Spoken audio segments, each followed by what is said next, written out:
Yeah, she is a Cuban rock iguana. Okay, okay. And she came to us actually from the Humane Society. Okay. They got her in. She was found in, I believe, PB, in a drainage tube in the winter. It was cold, you know. And Miss Loli, here, come here, Loli. Her name is Lolita. Lolita. This is her. She likes to come out and interact, but everything's on her terms. Yeah, of course. And she is what's called a Cuban rock iguana. She's part of the Cyclura family. And they are an endangered species. So all the Cycluras are. Okay. She is the least endangered of the crew of Cycluras. Okay. And she belonged to some people. She had been given to some other people. They had her. She kept escaping from their outdoor enclosure where she was housed with two older iguanas. And so she had basically no home. Are you done, her? Oh, I'd love to. Now, the shelter, when they first got her in, they were unsure. They said, oh my gosh, something's wrong with her. Her eyes are red. Oh, but that is how they are. That's the natural coloration. And so when we first got Lily, she was not social. Yeah. And so it took us a while to get her to love us. But once she learned that, not so much because they have that third eye on top of the head. That's right. The parietal eye. Yeah, talk to us a little bit about so you can see the little circle there on top of her head in the very center. Okay. And that is called a parietal eye. Now, it's not a true eyeball. What it is a sensor from the brain, and it has to do, we're discovering, with not only watching out for predators by seeing shadows, because that is all it sees, is a sense of dark and light.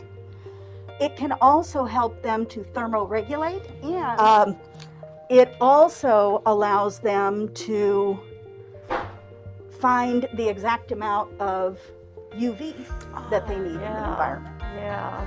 And to regulate their radiant energy and their UV energy that they get. Okay.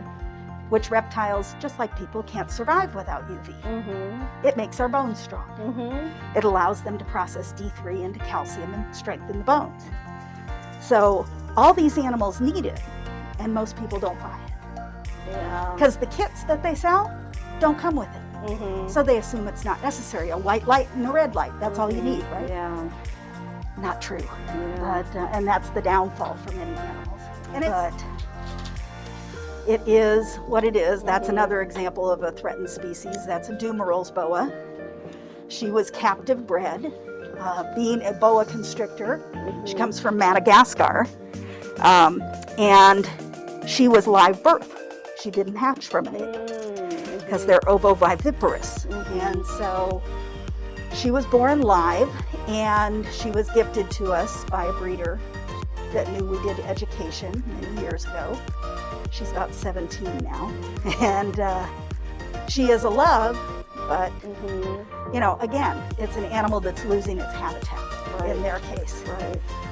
Their habitat's disappearing. Tonka here, another little Russian, was attacked by a bearded dragon. She was co-housed with a bearded dragon. Wow. Yeah, and that's what people don't realize too, that there are vets that work specifically with exotics. So with reptiles, with fish, with other kinds of animals, that they're not, veterinarians aren't just for dogs and cats. Right, and you do need to go to one of those specialists. We're fortunate here in San Diego. We have a number of them to choose from all over the county.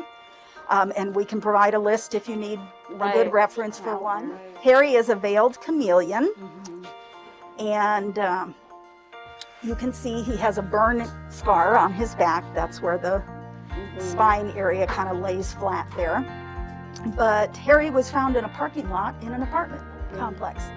And somebody almost ran him over in the Somebody was just like, yeah, I can't keep It's a lizard, exactly, it's a lizard, What does it matter? And fortunately, a couple of gals that are nurses that one of my staff know rescued him, fell in love with him, named him Harry, and realized after doing some research, oh my gosh, this is more than we can do. So they brought Harry to us, and Harry, like most veiled chameleons, you will see his eyes move independently of each other, so you can see all the way around him. But if I go to ask Harry if he wants to step up, that puffing up, you'll see there's some color change going on now.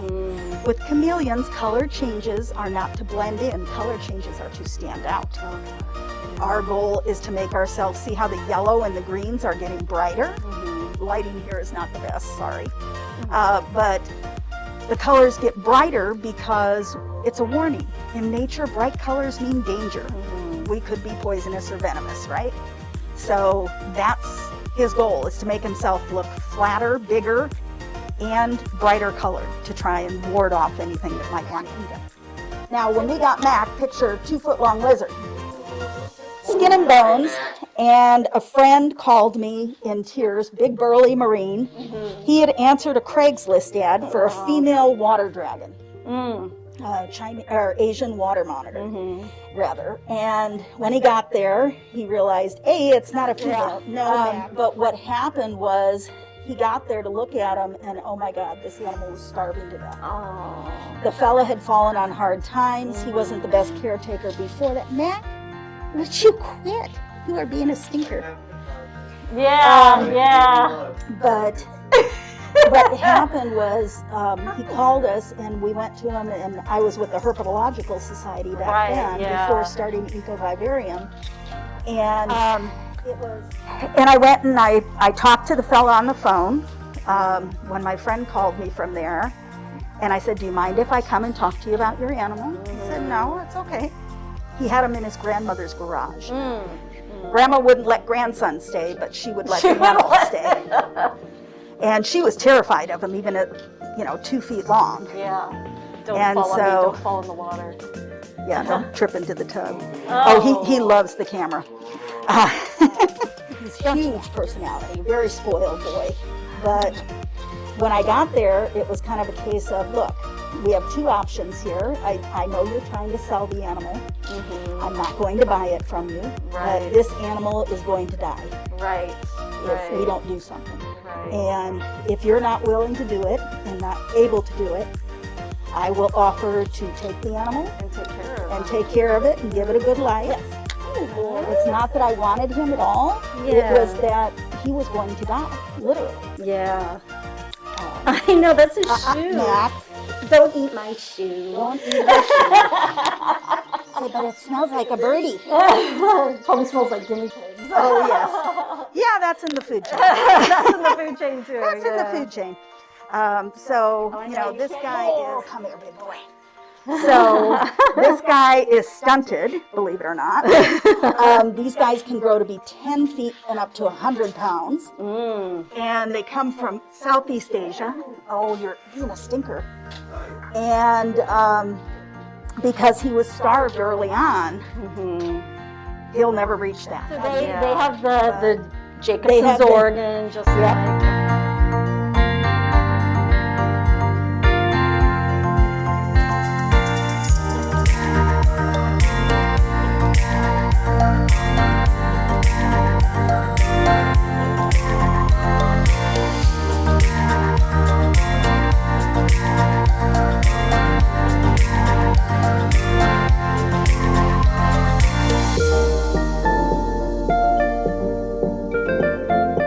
Okay. And they have that parietal eye and everything. So these guys also, one of the things they found is they can deep dive in the ocean to get food. Wow. And they will go down. How deep is it, Donnie? 100. Yeah. Wow. And they hold their breath and they go down and fish for whatever and come back up.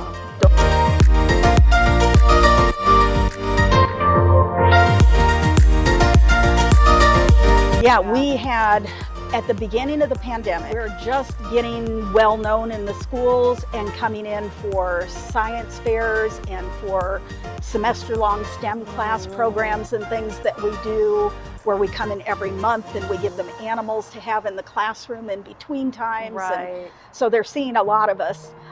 in those programs. All of those were just launching because spring is when all those programs come in, and they all got shut down. Done a few outdoor education classes for learning pod groups, which we're happy to do, and we can continue to do those. We socially distance. Thankfully, we have 5,000 square feet under roof here in the parking garage down below, and we set that up and we take learning pods, and we're able to do presentations, and we glove the kids up like you saw. Our kids gloved up so they can interact with the animals and stuff and do it on a one-on-one basis with distancing. So we're doing everything we can. We offer classes online. We've had people from 16 different countries take classes with us, I just found out. Wow. Yeah.